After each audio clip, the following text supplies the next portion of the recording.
Estamos de volta com a palestra sobre as condutas vedadas aos agentes públicos. O evento faz parte do projeto Antes do Voto, parceria entre o TRE e a TV Assembleia. Na sequência, o promotor de justiça do Rio Grande do Sul, Rodrigo Zílio, trata dos bens jurídicos protegidos e da proibição de doação de empresas para partidos e candidatos nas eleições. Confira.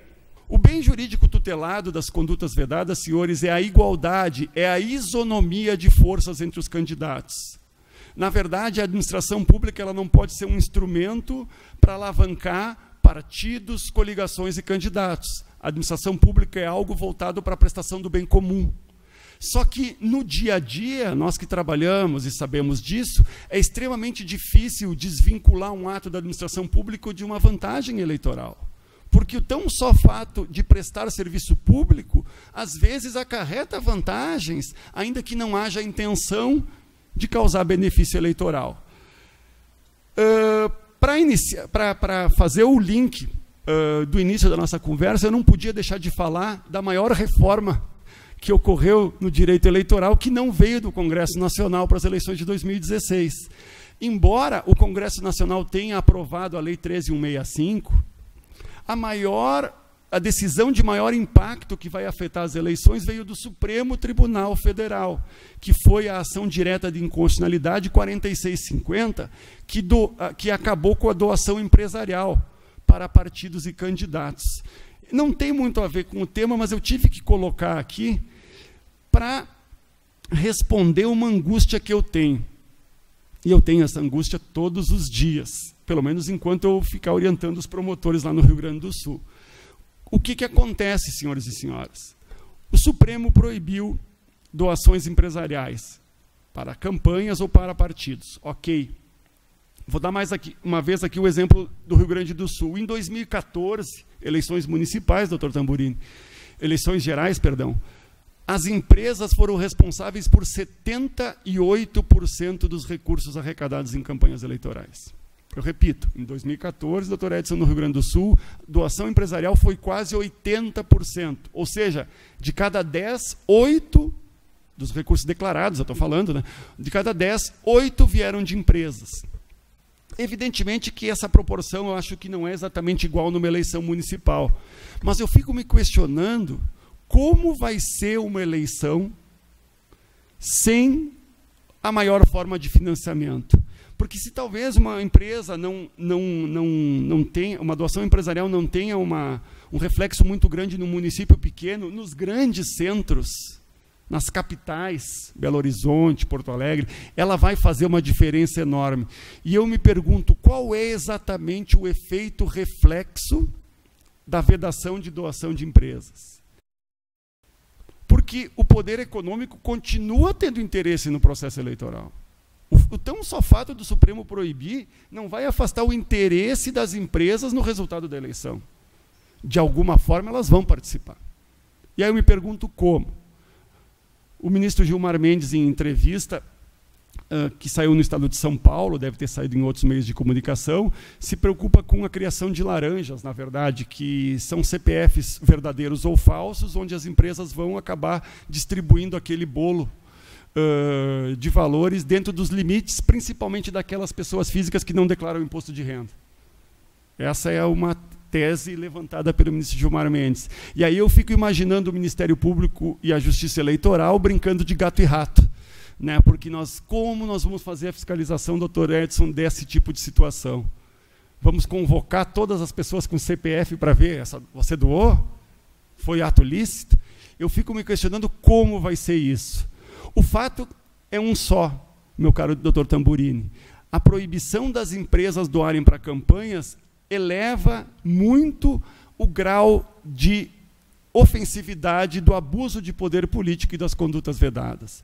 As condutas vedadas passam a ter um incremento extremamente importante quando o poder econômico está restrito nas campanhas eleitorais. São duas formas de abuso. Ou ele é econômico ou ele é político. Quando se proíbe o abuso de poder econômico, o abuso de poder político começa a pesar mais forte na balança. E aí, nós vamos agora, então, trabalhar um pouco com algumas condutas vedadas, as mais importantes, algumas, já combinamos, né, doutor Diogo, a publicidade institucional vai ficar a seu encargo, né, foi tudo friamente calculado. E dentro das condutas mais importantes, vou passar aqui da legitimidade, até porque eu já sei que eu tenho aqui quase 200 slides e eu não vou conseguir vencê-los, então eu vou pegar as mais importantes, porque eu sei que eu vou tomar daqui a pouco um cartão amarelo e eu não quero descumprir. Nada mais saia justa de que alguém vir de outra estrada e acabar descumprindo as regras de boa política, que é respeitar os 50 minutos. Meus amigos, a primeira conduta vedada que eu queria falar com os senhores está no artigo 73 da Lei das Eleições, que diz assim: são proibidas aos agentes públicos as seguintes condutas tendentes a afetar a igualdade de oportunidade entre os candidatos. Observem que basta que a conduta seja tendente a afetar. Ela não precisa afetar, basta que ela tenha tendência a tanto. Tá? E a primeira conduta vedada não é nada mais do que o uso da máquina pública. O inciso primeiro não tem exatamente a redação que eu estou passando para vocês, mas se os senhores forem resumir esse inciso primeiro, é o uso da máquina pública, que diz que é vedado ceder ou usar, em benefício de candidato, partido ou coligação, bens da administração pública. Observem que fala aí tanto bens móveis como bens imóveis, e fala da administração pública, União, Estados, Distrito Federal, territórios e municípios.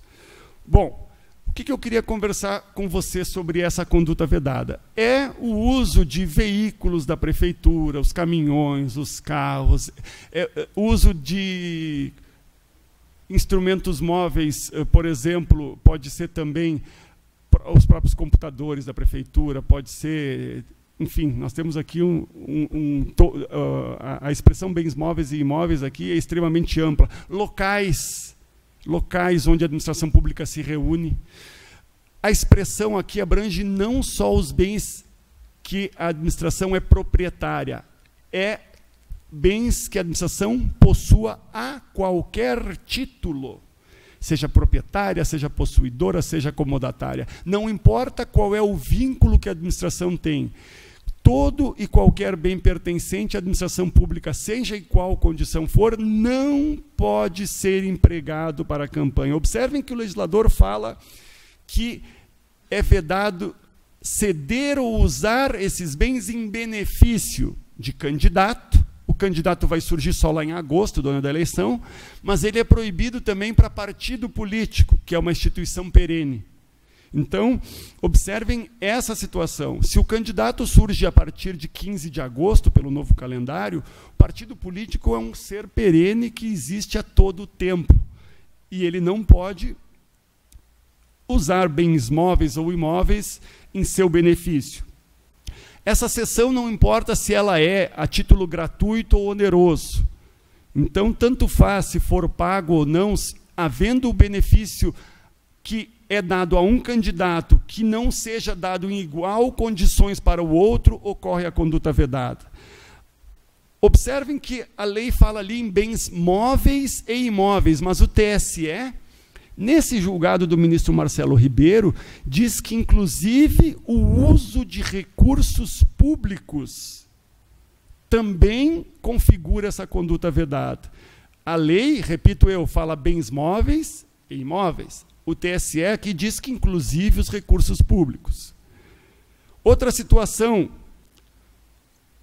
o TSE, de há muito, conclui que os bens de fruição coletiva, ou seja, aqueles bens que estão dispostos a todos, que todos podem gozar ou usufruir em igual condição, não se configura como conduta vedada. Observe esse julgado de 2004 ainda, que diz que o local em que foi realizado o showmício é uma área de uso compartilhado da comunidade, onde, inclusive, ocorreu a festa do peão do boiadeiro.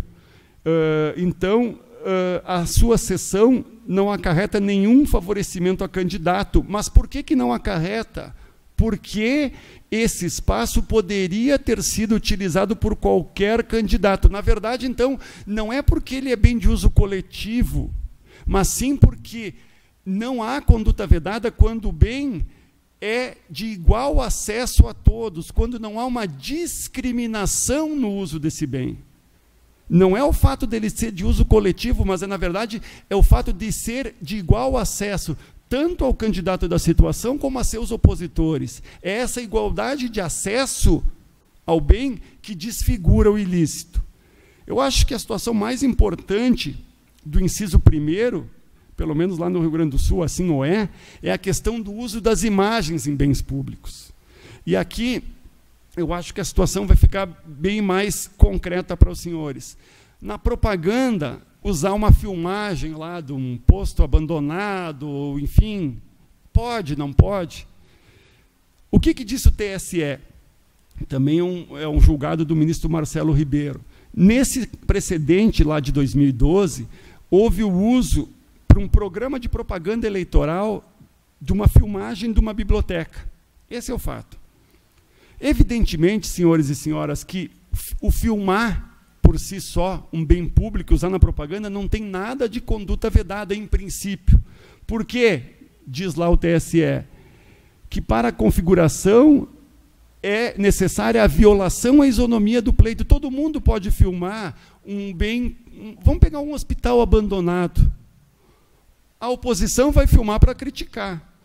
É possível que o governo também, da situação, use para tentar justificar o porquê que ele está naquela situação. O fato é que ambos têm igual acesso a essa filmagem. E aí o que diz o TSE? O que a lei veda é o uso efetivo do aparato em prol da candidatura, e não a simples captação de imagens de bem público. Então, observem que se todos têm igual acesso a esse bem, em princípio não há conduta vedada. Mas um caso muito interessante ocorreu lá nas terras gaúchas, que eu vou trazer para os senhores e para as senhoras, em Caxias do Sul, terra do vinho, né, que é lá na Serra Gaúcha. Esse precedente do TRE do Rio Grande do Sul é de 2012, aconteceu em Caxias do Sul. E foi considerado pelo TRE gaúcho conduta vedada.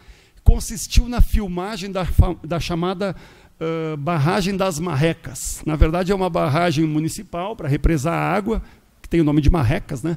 E foi usada pelo candidato da situação, que sucedia o ex-prefeito, que hoje é o governador José Ivo Sartori. Então, o que acontece? O candidato a prefeito era o vice, que foi licenciado, e ele entrou nessa barragem e ele conseguiu acesso interno a essa barragem e fez várias filmagens e largou na propaganda eleitoral, tendo acesso a locais restritos. O acesso que foi dado a ele não foi dado a nenhum dos outros candidatos, sob a alegação de que aquela era uma atividade exclusiva de governo e que não teria por que pessoas não vinculadas à administração terem acesso a ele.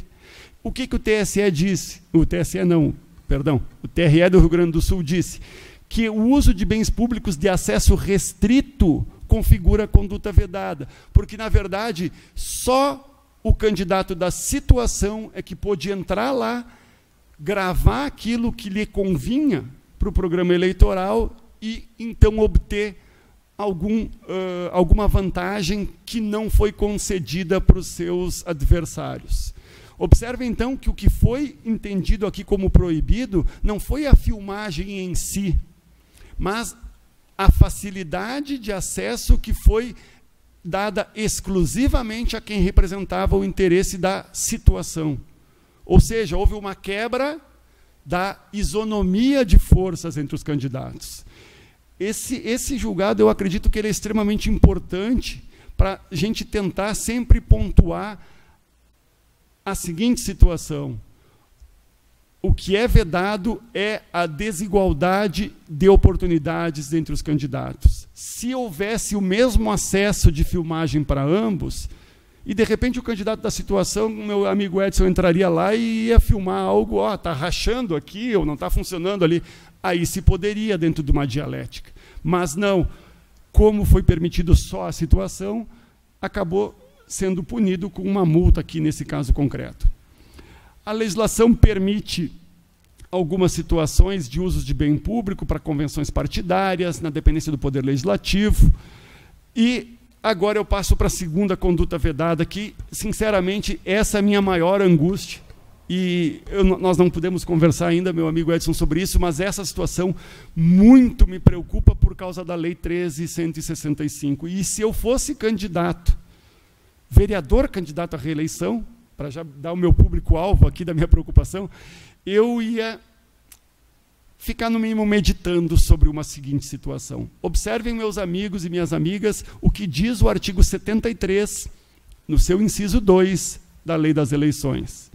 Diz que é conduta vedada usar materiais ou serviços custeados pela administração pública que excedam as prerrogativas. Ou seja, o vereador lá tem um direito, tem uma cota parlamentar para gasolina, para correio, para telefone. A lei diz que ele pode usar, mas se usar em excesso, acaba sendo conduta vedada. Esse dispositivo aqui, ele foi criado por causa do senador Humberto Lucena. O senador Humberto Lucena, ele mandou confeccionar, às custas da gráfica do Senado, na época, 130 mil calendários. Eu falei 130 mil, eu não me enganei. 130 mil calendários de propaganda eleitoral pagos pela gráfica do Senado. Então, por força dessa situação, ele foi condenado por abuso de poder político, né? Não existia na lei esse dispositivo, e depois que ele foi condenado, então, logo depois, na Lei 9.100 ainda, foi criado o artigo 40, que hoje está replicado aqui no 73, inciso 2.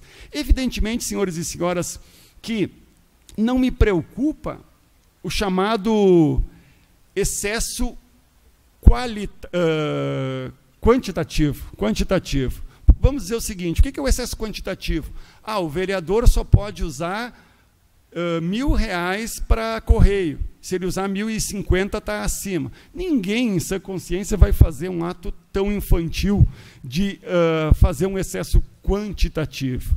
O que me preocupa é o excesso qualitativo. Observem os senhores e as senhoras, porque eu vou comentar aqui. As prerrogativas existem para o exercício da atividade parlamentar. Logo, elas existem para um fim público.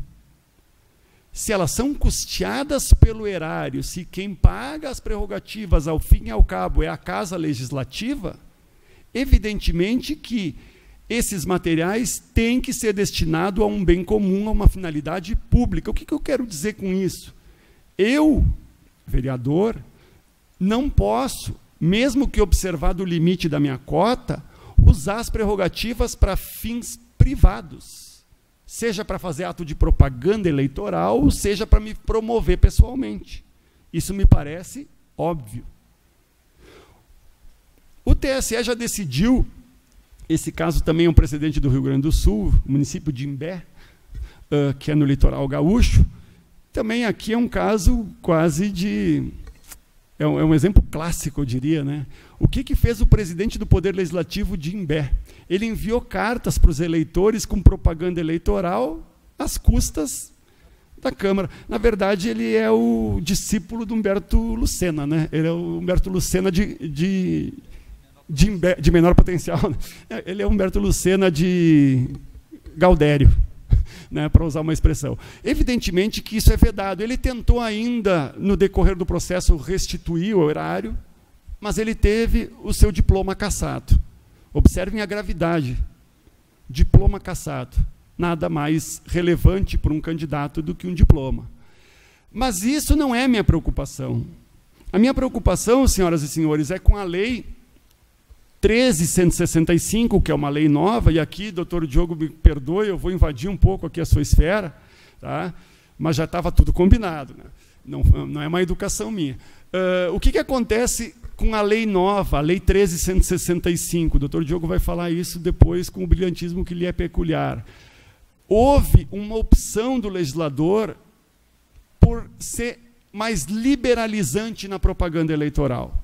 Isso foi consciente do legislador. Houve uma ampliação do debate político. Hoje, as formas de propaganda eleitoral antecipada, elas estão muito mais restritas.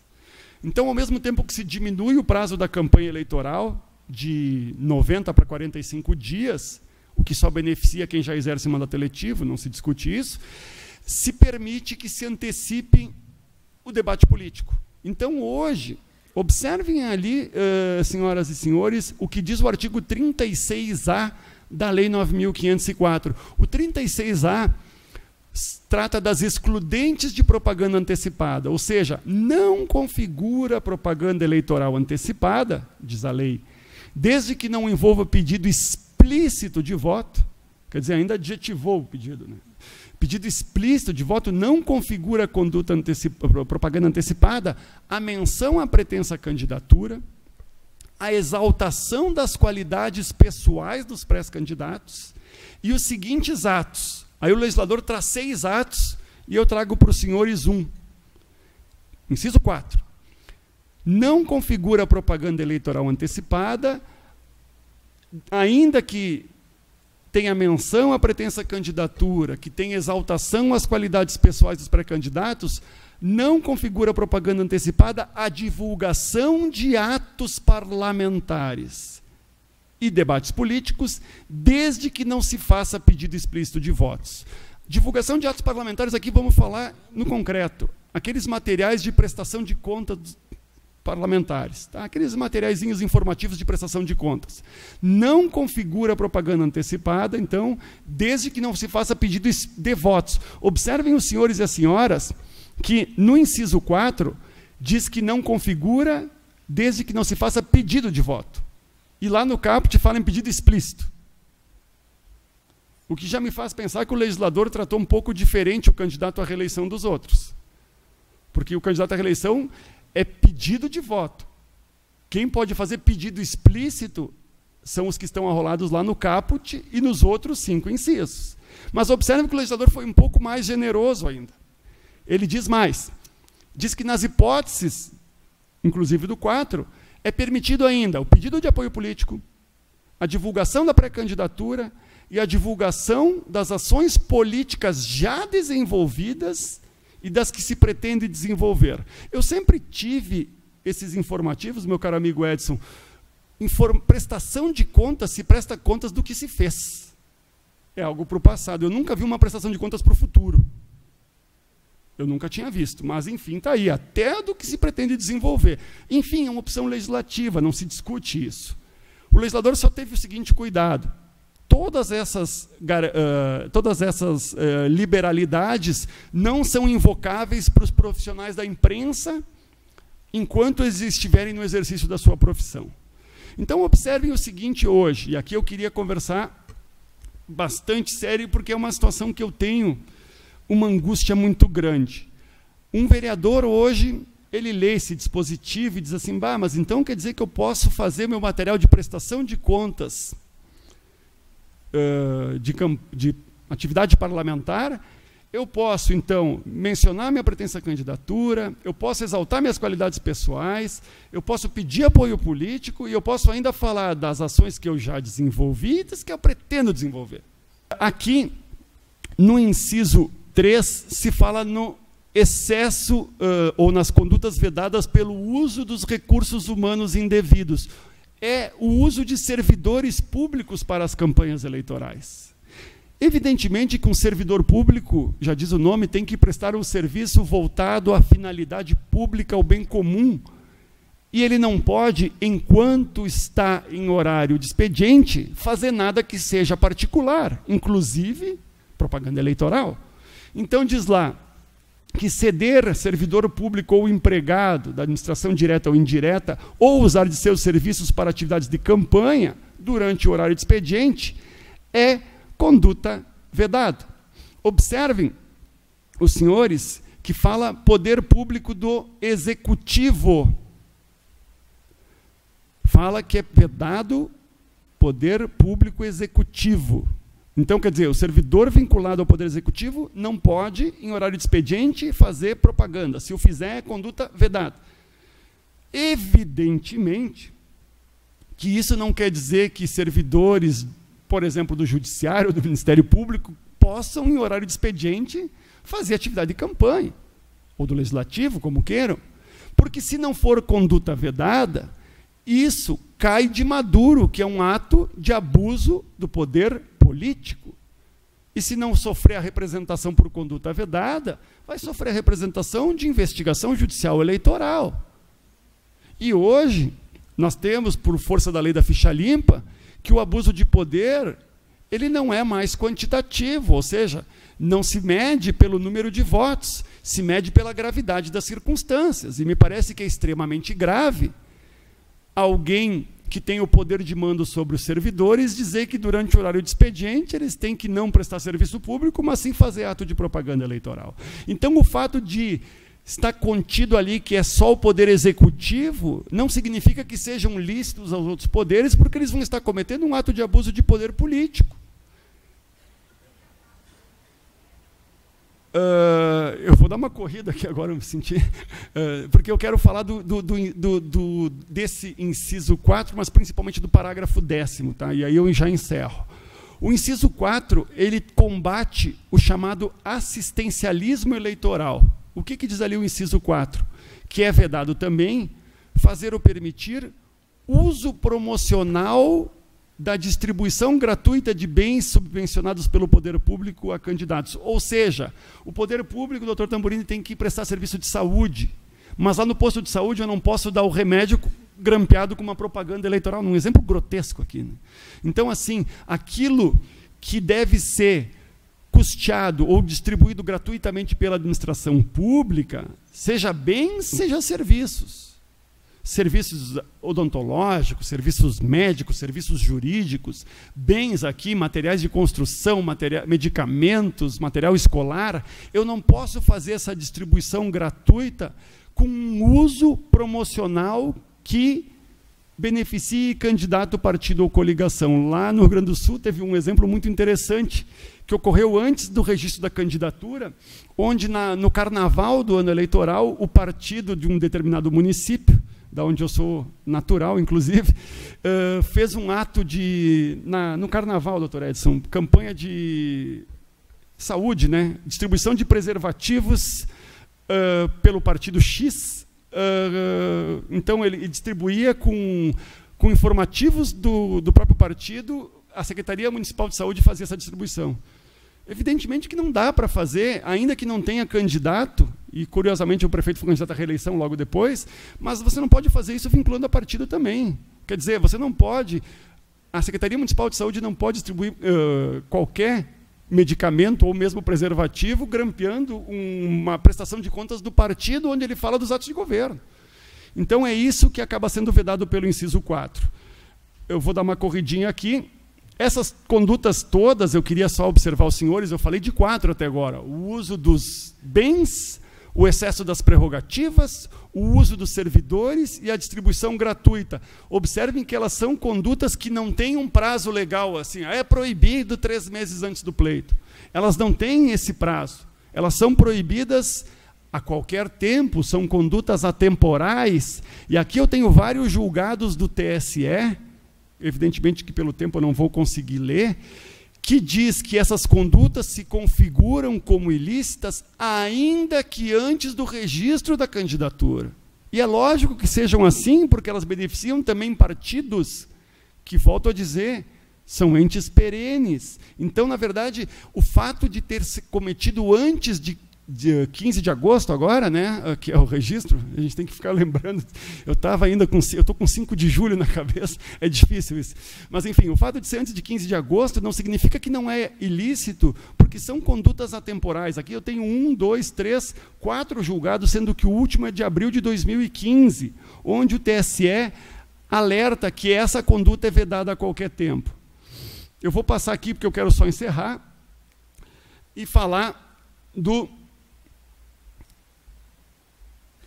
parágrafo 10º, que para mim, pessoalmente, tem sido a maior fonte de indagação dos colegas promotores e até dos amigos juízes e advogados, eventualmente, que a gente acaba conversando. A gente não presta daí consulta, né, doutor Edson? E até porque consulta quem presta é médico, a gente só conversa, né, com as pessoas, como somos educados, né? Olha o que diz o parágrafo 10º, senhores. Essa vedação, assim, ela tem que ser muito bem compreendida. No ano em que se realizar a eleição, traduzindo, 1º de janeiro de 2016, fica proibida a distribuição gratuita de bens, valores ou benefícios por parte da administração pública. Olha, a regra de proibição é de uma amplitude, exceto, ou seja, pode a administração distribuir gratuitamente esses bens quando for calamidade pública, estado de emergência, caso de urgência, ok, ou exceto nos casos de programas sociais já autorizados em lei em execução orçamentária no exercício anterior. Na verdade, esse dispositivo ele evoca um choque aparente de princípios, né? De um lado, o princípio da continuidade administrativa, e a administração pública não pode parar, nós sabemos, ainda que seja em ano eleitoral, ela não pode parar, a máquina tem que continuar, e de outro lado, o princípio da isonomia entre candidatos. Na verdade, esse conflito ele é apenas aparente, porque, na verdade, observem que o legislador, ao mesmo tempo que traz uma vedação, ele permite duas exceções que são configuradas pelos estados de emergência ou por aquele administrador que tem um plano de governo a médio prazo. Então, ele privilegia aqui aquele administrador que tem a sua ação pautada por projetos de governo a médio e longo prazo, em detrimento daquele administrador que quer fazer o uso eleitoreiro da sua administração pública. Observem os senhores e as senhoras que o Tribunal Superior Eleitoral já disse que essa vedação de distribuição gratuita, ela é vedada em ano eleitoral e não precisa se demonstrar o caráter eleitoreiro na distribuição. Então, observem que é uma vedação extremamente ampla. Evidentemente que a situação tem que ser analisada a cada caso. Eu sempre digo isso para os colegas, olha, nós temos que analisar 497 realidades diferentes. Vocês aqui é bem mais generoso, né? O dobro praticamente. Na verdade, Minas Gerais eu acho que é um grande laboratório, né? Uma eleição municipal aqui deve ser, nossa, deve ter tanto fato bacana para a gente poder estudar, né? Deve ser assim uma coisa instigante assim para quem gosta, porque nossa, 900 municípios eu não consigo nem imaginar. Eu já não dou conta de 497. Eu acho que deve ser algo extremamente interessante. O que eu queria colocar para vocês ao final? Queria falar das exceções do programa social autorizado em lei e quando houver execução orçamentária no exercício anterior.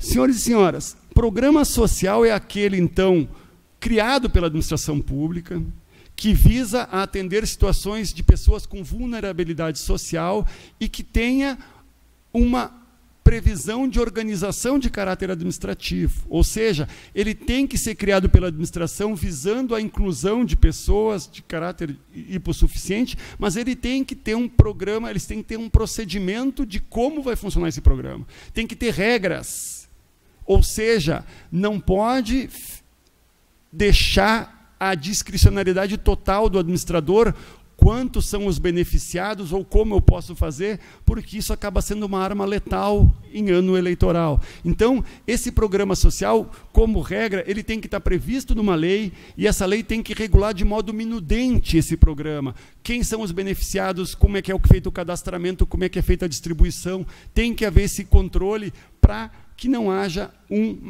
desvirtuamento nessa situação. Observem que a lei diz que esse programa social tem que ter previsão na lei de 2014, tem que estar em execução em 2015, para podermos distribuir esses bens em 2016. É basicamente isso que a lei diz. Repito, tem que estar previsto em 2014, na lei orçamentária de 2014, tem que ter executado nela em 2015 para que eu possa distribuir em 2016. Senão, não há essa possibilidade.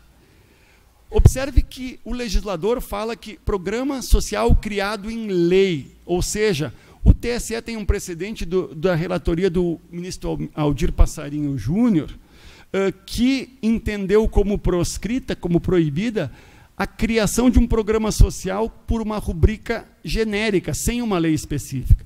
É evidente que eu já vi julgados em sentido contrário também, por isso que eu digo que tem que analisar com cautela cada caso concreto. E quando eu coloco para vocês os julgados, todo cuidado é pouco, porque o TSE muda muito, e quando ele mantém a composição, às vezes ele dá uma viragem. Quando muda, então, talvez esses precedentes não valham para praticamente nada. Então, assim, essa insegurança é uma coisa que nós vamos ter que conviver em matéria eleitoral, infelizmente. Eu teria aqui algumas situações específicas para comentar com vocês. Eu acho que a maior preocupação seria isso, já estou encerrando, já tomei o cartão vermelho aqui e vou encerrar, seria aquela situação do programa social que já existe, em 2014, na lei, já está em execução orçamentária em 2015, mas em 2016, por exemplo, eu aumento o número de beneficiários. Eu tinha 500 beneficiários, eu passo a botar 1.500. Ou eu aumento os valores, eu dava um vale lá de 50 e passo a dar de R$300. Ou seja, nessas situações onde já existe um programa autorizado em lei, execução orçamentária, mas há um aumento qualitativo, com o cadastramento de vários beneficiários a mais, ou quantitativo, eu dava 100 e dou 300. Essas situações que eu acho que são as situações limites, onde nós vamos ter mais dificuldade para verificar se existe ou não a conduta vedada. E, nesse caso, nós temos algumas diretrizes, se o ato é razoável, se foi visado a um fim público e se foi observado o princípio da isonomia. Eu teria ainda várias outras situações a conversar com os senhores, mas eu vou procurar me ater ao tempo legal. Então, gostaria de concluir só pedindo desculpa pelo atropelo no final aí, que mais uma vez nós vamos para uma eleição com insegurança jurídica e mais uma vez nós temos uma reforma legislativa, a meu juízo, inconclusa. Porque, na verdade, o legislador deixou de pontuar muitas situações que são extremamente relevantes para nós. Por exemplo, as condutas vedadas, eu falei só de 73, elas têm sanções extremamente diferentes. Então, numas cabe multa, noutras não cabe. Essa ausência de uniformidade traz consequências jurídicas diversas e, às vezes, situações de injustiça que poderiam ter sido corrigidas pelo legislador. Uma segunda situação que muito me incomoda: os juízes julgam, o TRE confirma ou não a decisão e, infelizmente, no Tribunal Superior Eleitoral, às vezes são dadas cautelares que nunca são julgadas. Eu tenho que falar disso. No Rio Grande do Sul, eu volto a falar porque eu vou falar de onde eu conheço, eu não vou falar de onde eu não conheço para não cometer injustiça, mas nós temos, no mínimo, 8 prefeitos com liminar há 3 anos. Uma liminar que dura 3 anos, com agravo regimental, com pedido de preferência, e não existe uma regulação dessa matéria. Bastava o legislador botar lá um artigo dizendo a cautelar deve ser submetida ao pleno no prazo de 30 dias sob pena de perda de sua eficácia. Mais ou menos isso. Porque não é razoável que todo mundo trabalhe, toda uma jurisdição se movimente para um ato monocrático que é sonegado de um julgamento final. Isso não pode haver essa continuidade, porque, doutor Tamburini, meu caro amigo Edson, na justiça eleitoral, decisão prestada depois de 4 anos é negativa de prestação jurisdicional. Eu não quero que julgue a favor do Ministério Público nem contra, eu quero que julgue. Eu não me importo com o resultado do julgamento, mas, assim, se tem um regimental, ele não pode durar 3 anos para ser levado a efeito. Não pode, porque daí deixa de ser cautelar. E aí não precisa mais pleno. Então, regulamentem isso. Isso é um apelo que eu faço, porque isso causa angústia tanto para quem entrou com ação, como para quem julgou, como para o TRE. E imagine um prefeito com uma cautelar de 3 anos. Será que vai hoje? Será que não vai? E aí bota em pauta, aí tira de pauta. Então, acho que isso era algo que deveria ter sido levado em consideração pelo legislador.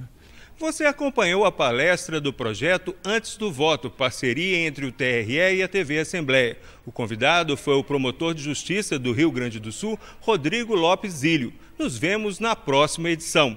Até lá!